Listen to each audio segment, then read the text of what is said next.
Selamat pagi teman-teman. Kita jumpa lagi di pertemuan yang kelima di mata kuliah psikopatologi anak dan remaja.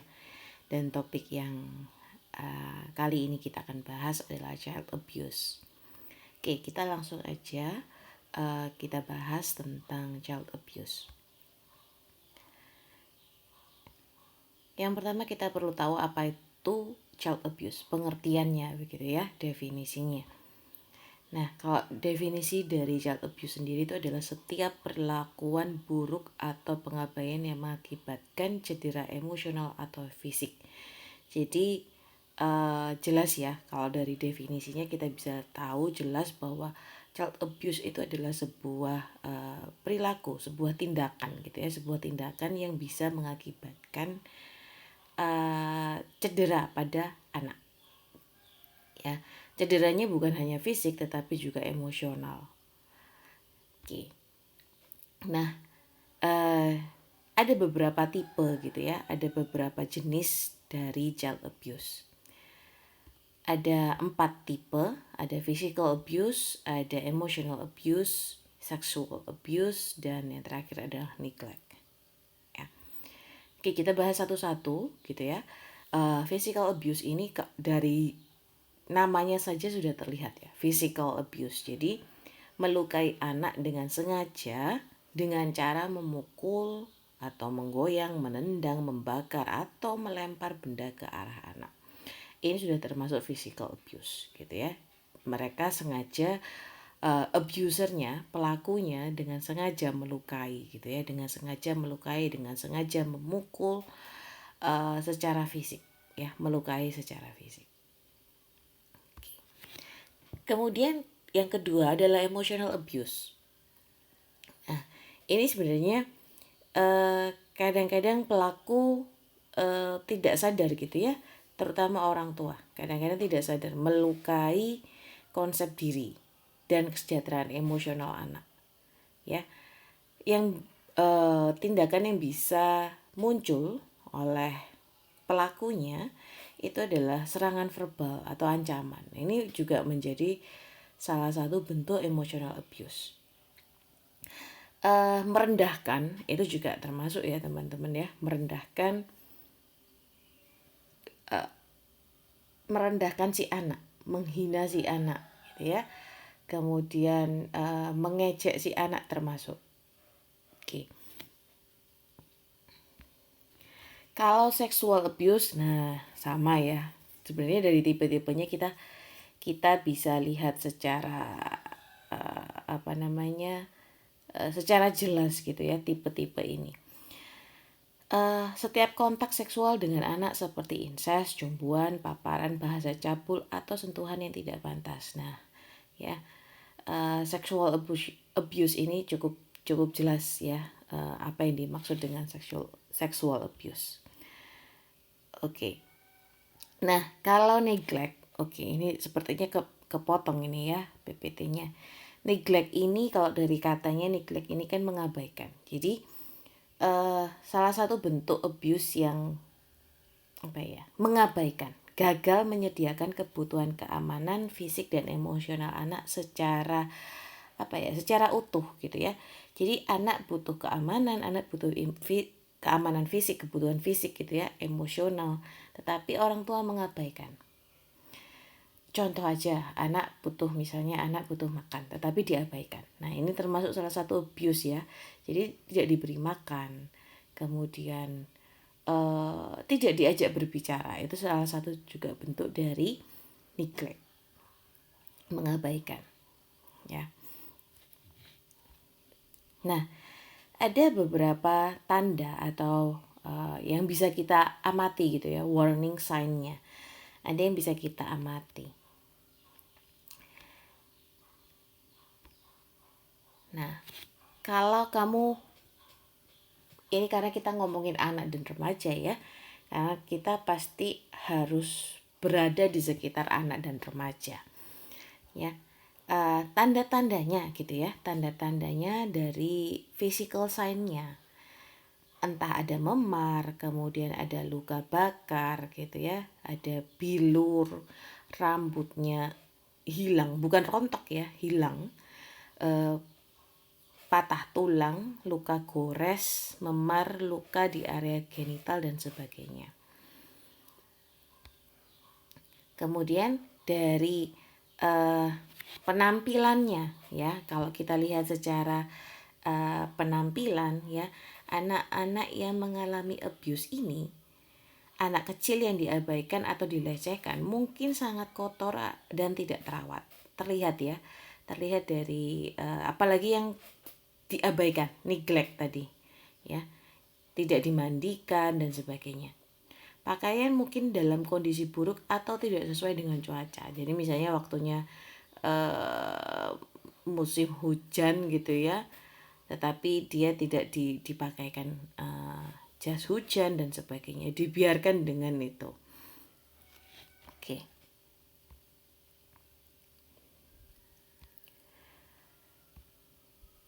Nah, perilaku si anak ya akan berubah ketika si anak mengalami abuse. Perilaku si anak akan berubah ya. Perilaku berubahnya seperti apa? Kadang-kadang anak akan memunculkan perilaku agresif atau malah menarik diri ya. Kalau teman-teman bisa amati anak-anak yang mengalami abuse gitu ya sebagai korban, itu ada kecenderungan untuk menarik diri. Artinya apa? Lebih diem gitu ya. Lebih diam, tidak mau ngomong, tidak mau mengikuti apapun gitu. Atau malah kebalikannya, mereka malah menjadi jauh lebih agresif ya. Kemudian muncul ketakutan yang tidak biasa ya. Misalnya karena kena dapat sexual abuse gitu ya, terkena sexual abuse, dia pasti akan muncul ketakutan misalnya ketemu laki-laki gitu ya yang lebih tua, yang penampilannya sama persis dengan pelaku. Nah, itu yang akan muncul gitu ya. Kemudian yang ketiga, menginginkan perhatian. Oke, ini jelas ya, terutama bagi anak-anak yang diabaikan tadi, neglect ya, akan semakin membutuhkan perhatian. Ada ini perilaku yang menunjukkan dia lelah gitu ya, karena sakit gitu ya, ada luka yang mereka alami. Kemudian kurang konsentrasi ya, karena yang dipikirkan adalah perilaku abuse tadi ya, terutama yang emosional, kemudian fisik ya, ke semua tipe lah ya, semua tipe itu bisa membuat si anak mengalami kurang konsentrasi. Kelaparan, kemudian mengemis makanan, mencuri, ini juga salah satu tindakan ya. Kemudian sering terlambat atau tidak masuk sekolah. Terus kalau misalnya ini ya, terakhir ya, pengetahuan yang tidak biasa tentang seks. Nah, ini mungkin biasanya yang mengalami sexual abuse. Oke. Nah, perilaku orang dewasanya, atau kalau kita bisa pelakunya ya, kita bisa bilang pelakunya gitu ya. Si orang dewasa ini dengan mudahnya ya, dengan kerasnya menghukum si anak di tempat umum ya.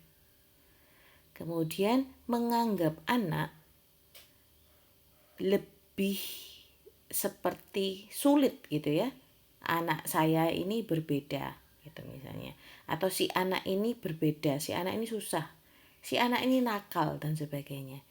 Jadi menunjukkan bahwa sebenarnya ya karena pelaku ya pasti dia akan menyembunyikannya. Si pelaku akan jauh lebih menunjukkan bahwa permasalahannya pada si anak gitu. Terus terlihat tidak concern, tidak perhatian dengan si anak ya. Kemudian give conflicting stories about injuries. Artinya ini si orang dewasa ini akan bercerita hal yang berbeda, bertolak belakang dengan cerita si anak gitu. Kemudian menjadi lebih defensif, become defensive when asked about the child's health. Jadi si orang dewasa akan jauh lebih defense ya, akan jauh lebih membela dirinya ketika ditanyakan tentang kesehatan si anak. Contoh begini, misalnya loh kenapa si A ini kok kurus, kok terlihat tidak rapi, tidak bersih, belum mandi dan sebagainya ya. Ini yang kita anggap yang neglect tadi ya. Orang dewasa kan mengatakan begini, si pelakunya ya akan mengatakan begini, ya anaknya nakal, memang sudah mandi terus sudah saya suruh mandi tidak mau dan sebagainya gitu. Sudah saya suruh makan dia yang tidak mau. Padahal kenyataannya misalnya ini orang tuanya yang tidak mau, tidak memberikan gitu ya, mengabaikan dengan sengaja.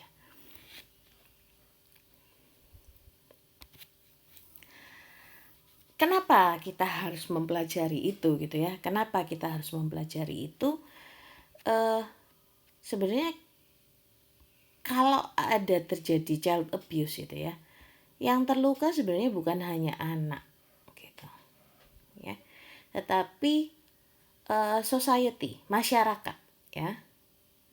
Masyarakat juga akan merasa terluka ya. Family ya, jadi keluarga juga. Jadi kalau anak terluka dari child abuse ini gitu ya, ini akan berlangsung cukup lama, bukan 1-2 hari ya. Luka yang didapatkan, luka yang dirasakan akan berlangsung cukup lama ya. Di masyarakat ini akan, kalau kita lihat ya, ketika si anak mengalami child abuse gitu ya, otomatis ada misalnya pada keluarga itu ya, pelakunya juga di dalam keluarga itu kan membuat apa ya, situasi yang tidak menyenangkan gitu ya dalam keluarga itu sendiri ya.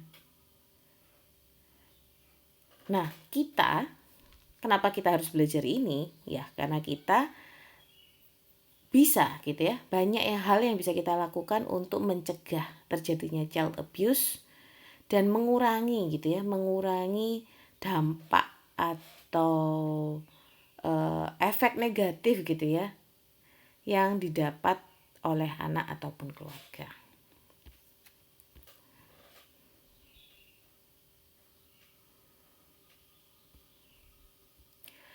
Abuse ini ya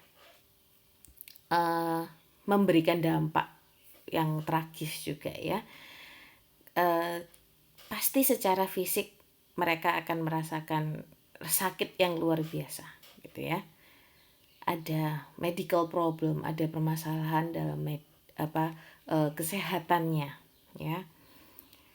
Ada beberapa kasus gitu ya, kalau kalian baca-baca di artikel, cukup banyak kasus yang cukup parah gitu ya, cukup parah sehingga bisa membuat disabilitas secara permanen atau bahkan kematian. Kalau teman-teman tahu, ada beberapa kasus yang juga orang tua sebagai ibu mereka neglect gitu ya, tipe yang keempat, child abuse yang keempat, neglect, dia mengabaikan. Ada bayi yang masih baru berusia berapa bulan tetapi si ibu mengabaikan kebutuhannya sehingga si bayi gitu ya meninggal dan ya karena apa? Karena kelaparan dan sebagainya. Ini bukan masalah ekonomi ya, bukan masalah ekonomi. Ada yang dengan sengaja memang mengabaikan atau memukul karena terlalu ramai ya. Kalau ada orang tua yang belum siap gitu ya, secara mental gitu ya, ibu belum siap secara mental, ada yang berani, ada yang tega gitu ya, memukul si bayi karena terlalu ramai menangis ya. Oke, kemudian yang pasti juga children suffer emotional itu Jadi pasti gitu ya, ketika terjadi child abuse gitu ya, terjadi abuse pada si anak. Nah, ini anak akan mengalami dari segi emosionalnya juga kena ya. Ini nggak usah ngomongin emotional abuse ya, physical abuse pun pasti akan membuat akan berpengaruh pada emosional si anak juga gitu. Ketika kita gini, sebagai anak-anak itu kan pasti akan bergantung pada orang dewasa, baik dari segi keamanan, penerimaan, bimbingan dan sebagainya. Tetapi ketika orang dewasa ini malah melukai, mengabaikan, si anak akan merasa dunia ini cukup menakutkan ya. Dunia ini membuat mereka tidak nyaman.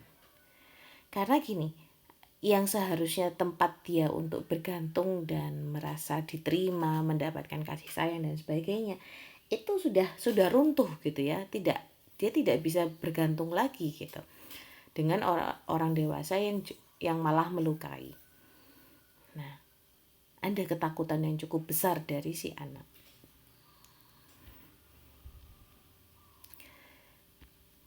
Okay.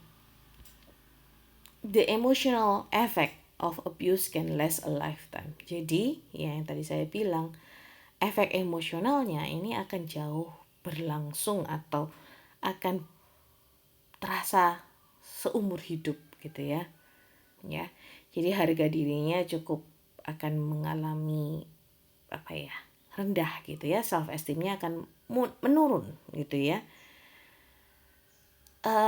Anak-anak itu kan dengan naturalnya, dengan alaminya ya, berpikir bahwa orang dewasa itu selalu benar. Secara alami ya, secara alami. Sehingga ketika si anak mendapatkan abuse dari kecil gitu ya, sampai cukup remaja gitu ya, mereka akan mempercayai bahwa perilaku abuse ini adalah sesuatu yang layak dia terima. Mereka akan percaya bahwa dirinya sendiri, anak itu sendiri ya, mereka percaya bahwa mereka yang memang jahat, mereka memang yang salah, mereka yang nakal gitu ya. Bukan orang tua yang salah, bukan orang dewasa yang salah adalah dirinya. Nah, ini ya, efek ini yang perlu kita lihat gitu. Karena ketika mereka sudah memiliki konsep yang seperti itu, nah ini mereka akan, ketika nanti dewasa, mereka akan menjalani kehidupan yang dengan posisi dia low self esteem. Dia akan menerima abuse dari orang lain itu menjadi sesuatu hal yang biasa. Ya, bukan menjadi sesuatu yang tidak normal, tetapi adalah sesuatu yang biasa. Apalagi nanti ketika punya pasangan gitu ya, dia akan merasa bahwa dia layak untuk dilukai dan sebagainya. Nah, yang berikutnya adalah problem with feeling. Emotional damage from abuse can stunt a child emotional growth. Jadi kerusakan emosi gitu ya, kerusakan emosi dari abuse yang terjadi itu bisa sangat mempengaruhi atau sangat menghambat perkembangan emosionalnya si anak ya. Anak akan sulit untuk mengungkapkan perasaannya atau malah memahami perasaan orang lain. Ya. Jadi kalau teman-teman tahu misalnya ada teman kalian atau siapa begitu ya yang pernah sering mengalami abuse dari orang tuanya dari kecil ya. Nah, ini kalian bisa amati apakah yang kita bahas hari ini muncul begitu ya. Jadi mereka akan kesulitan gitu ya, mereka akan kesulitan untuk mengungkapkan perasaannya karena ada ketakutan gitu ya, ada ketakutan dan mereka tidak bisa mengontrol emosinya. Oke. Nah, yang pasti hal berikutnya yang tadi saya sampaikan, ada problem dengan hubungan, relationship, ya. Lemahnya perkembangan emosi dan berkurangnya kepercayaan, ya. Kurangnya kepercayaan akan membuat kesulitan si anak ketika dewasa untuk membina hubungan, ya, untuk membina hubungan, misalnya mencari pasangan dan sebagainya, ya. Banyak abuser itu adalah pelaku, ya. Abuser pelaku yang dewasa, ya. Pelaku dewasanya itu biasanya gitu ya. Biasanya sebagian besar begitulah. Sebagian besar itu adalah korban waktu kecilnya. Ya. Jadi karena apa tadi? Menganggap biasa tadi, ya. Ada pemahaman konsep yang salah, kemudian menjadi hal yang biasa untuk si anak melakukan hal tersebut, dan itu nanti tercermin nanti di dewasanya gitu, ya. Oke. Nah, stress is a major factor in child abuse, ya. Jadi dari pelakunya sendiri sebenarnya permasalahannya kadang-kadang itu dari stresnya, ya. Kita perlu mempelajari dulu, ya. Kita perlu mempelajari juga, memahami gitu, ya, dari sisi pelakunya kenapa mereka melakukan hal seperti itu, ya. Jadi sebenarnya tidak ada tipikal gitu, ya, tipe spesifik gitu, ya, ciri-ciri spesifik dari pelaku, ya. Tetapi mereka itu semua kalau kita bisa bilang ya orang yang biasa gitu, ya. Bisa tetanggamu, bisa rekan kerja, ya. Dan banyak dan tidak sedikit, ya, child abuser atau pelaku child abuse, ya, pelakunya itu tidak sedikit mereka itu memiliki mental illness, ya, gangguan mental.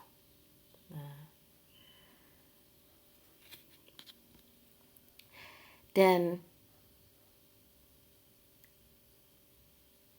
kebanyakan juga, ya, kebanyakan anak-anak itu dilukai, abuse oleh orang tua atau keluarga terdekat atau temannya keluarga, ya. Sangatlah jarang untuk di-abuse atau dilukai oleh orang asing. Kecuali yang memang sexual abuse, ya. Kadang-kadang malah penculikan dan sebagainya itu di luar, ya. Tetapi kalau misalnya kebanyakan malah pemerkosaan, kemudian sexual abuse tadi, kemudian itu orang terdekat, ya, kebanyakan orang terdekat. Kalau teman-teman lihat dari kasus-kasus yang muncul itu kebanyakan memang orang dekat.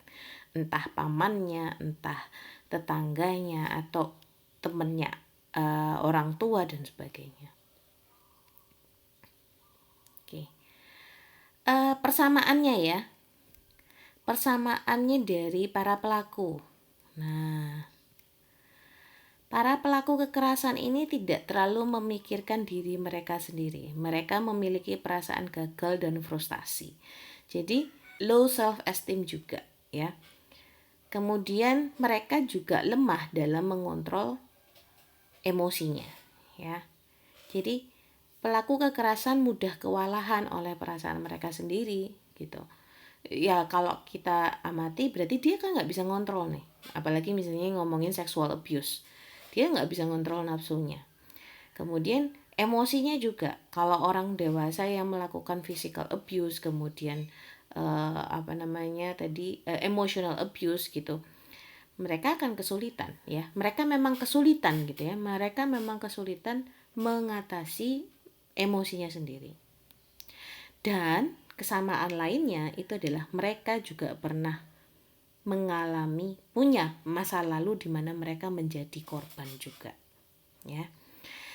Ingat, banyak pelaku kekerasan anak dilecehkan sendiri di awal kehidupan. Mereka terkadang tumbuh dengan berpikir bahwa pelecehan adalah normal, ya.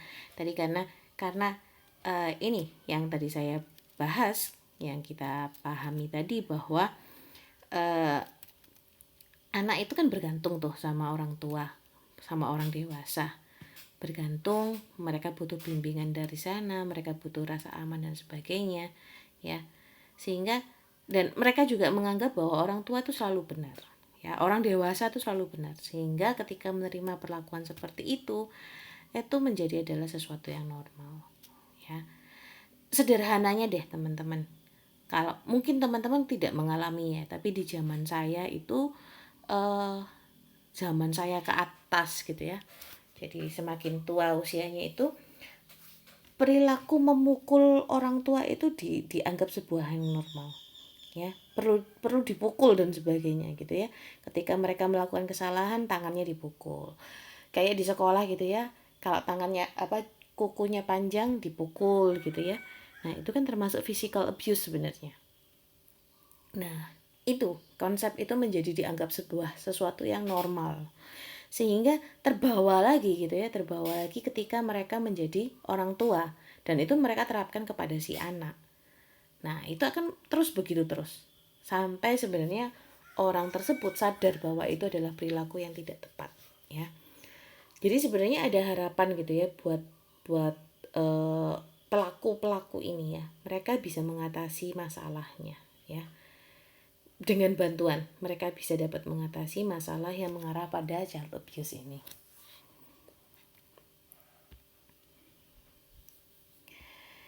Nah, seperti yang tadi saya sampaikan bahwa stres ini sebenarnya a major factor ya in child abuse. Jadi bisa jadi ada masalah finansial memang, ya, sehingga membuat mereka tertekan sekali dan dilampiaskannya kepada si anak.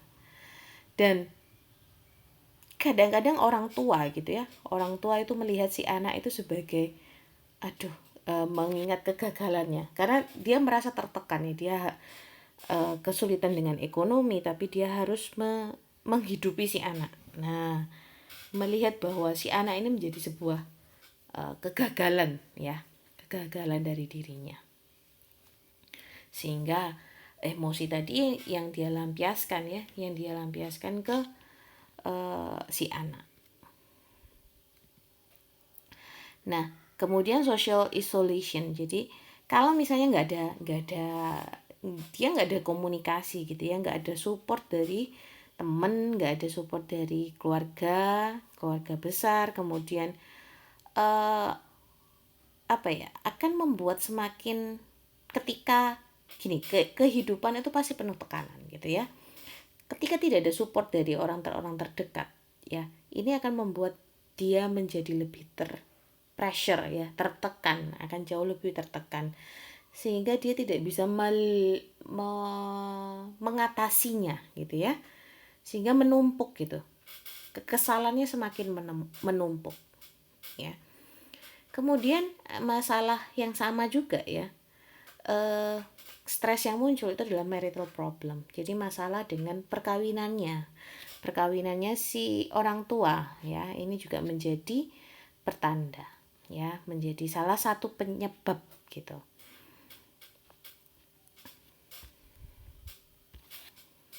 Pertengkaran orang tua gitu ya, itu bisa menyebabkan juga ke child abuse.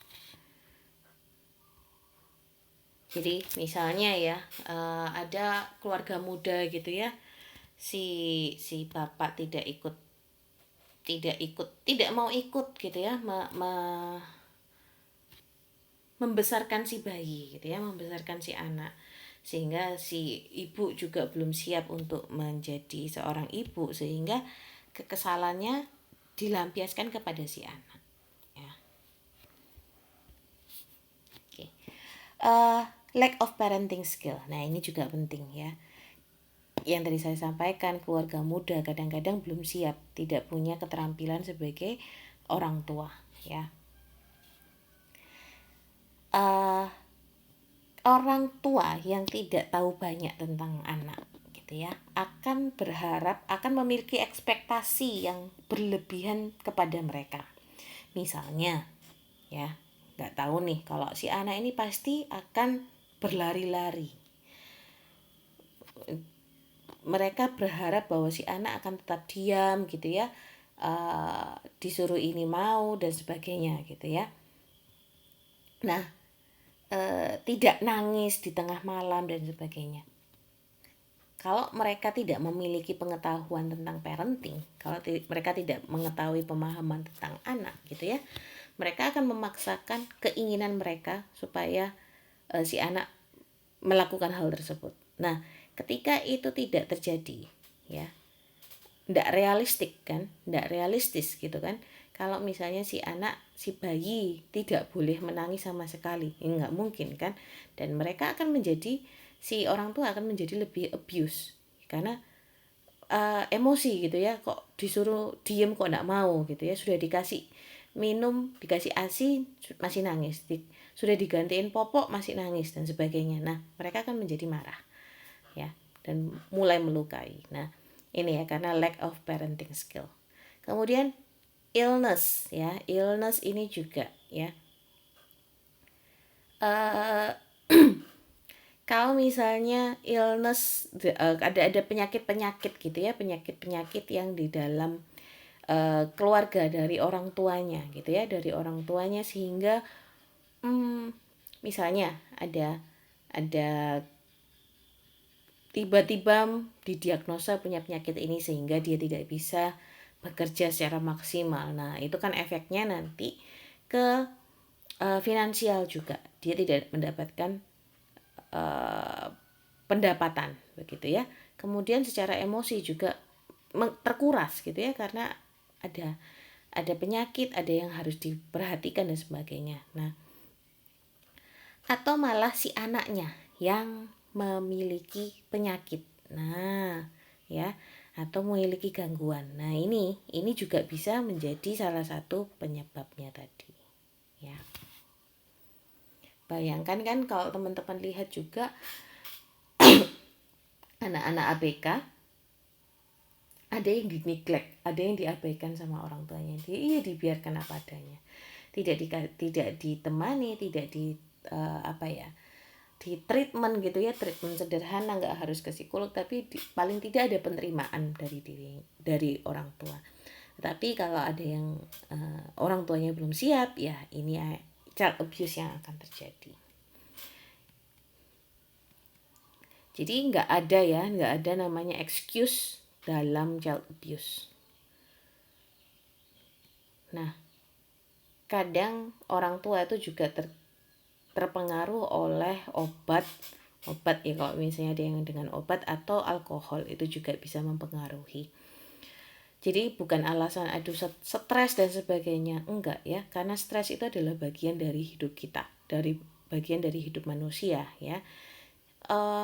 Kita sebagai individu yang sehat, kita ya punya responsibility, kita punya tanggung jawab untuk mencari cara yang sehat untuk mengatasi stres kita tanpa harus melukai anak-anak ya, tanpa harus dilampiaskan ke anak-anak.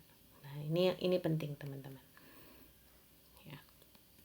Cara penanganannya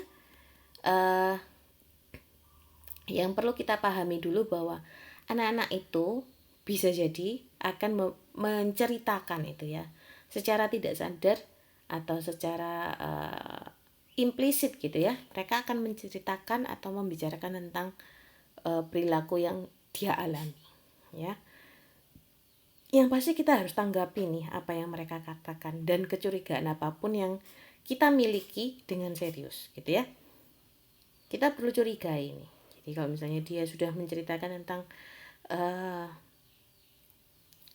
tentang si orang pelakunya ya gitu ya, atau papa kok suka marah-marah ya ma, misalnya gitu ya, papa kok suka mukul ya gitu misalnya. Nah, itu perlu kita curigai gitu. Tanda-tanda seperti ini tidak selalu berarti pelecehan, tapi yang terbaik adalah mencari tahu dengan pasti bertindak sekarang jika Anda mencurigai atau mengetahui penyalahgunaan. Jadi ini penting ya teman-teman. Kalau kita harus observasi, kita harus jeli gitu ya, melihat tadi warning sign-nya tadi ya. Sign, tanda-tanda yang tampak gitu ya, yang pada anak. Ya. Kalau kita mau report, ya perlu kita ya. Kadang-kadang kita takut melaporkannya. Kalau kita melaporkannya, kita takut bahwa nanti akan merusak keluarganya. Tapi itu perlu daripada nanti akan berlangsung lama gitu ya. Kalau kita melaporkan gitu ya, kalau kita melaporkan sebenarnya malah akan melindungi si anak dari dari luka yang akan lebih lanjut gitu ya, supaya tidak dilukai lagi gitu. Nah, dan membantu keluarga itu sendiri untuk menghadapi problemnya, mengatasi problemnya gitu ya. Kalau ada masalah ya harus segera diatasi, supaya tidak berlarut-larut begitu.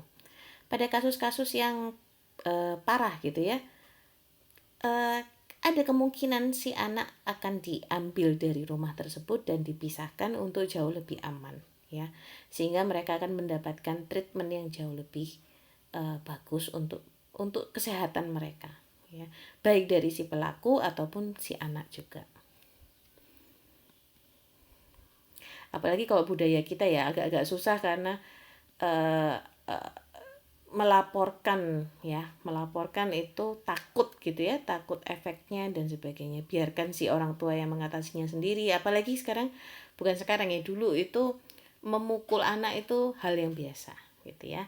Nah sekarang menjadi lebih aware gitu ya, kita sebagai orang dewasa menjadi lebih aware tentang physical abuse ini, child abuse ini ya. Pelecehan anak harus dilaporkan dan ditangani. Kalau Anda mengetahui seseorang yang melakukan pelecehan, ya kita wajib bertanggung jawab untuk bertindak gitu ya. Jangan diam aja ya. Karena ini kasusnya anak tidak bisa melaporkan dirinya sendiri gitu kan. Jadi kita, apalagi anak-anak ya, mereka kesulitan aksesnya untuk melaporkan. Jadi kita sebagai orang dewasa yang melihat itu wajib untuk melaporkan.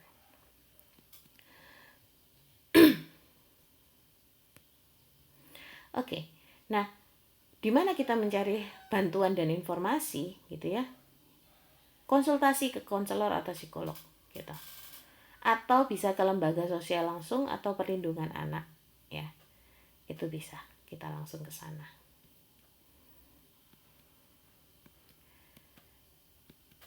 Ya, ada Child Protective Service ya, perlindungan anak tadi.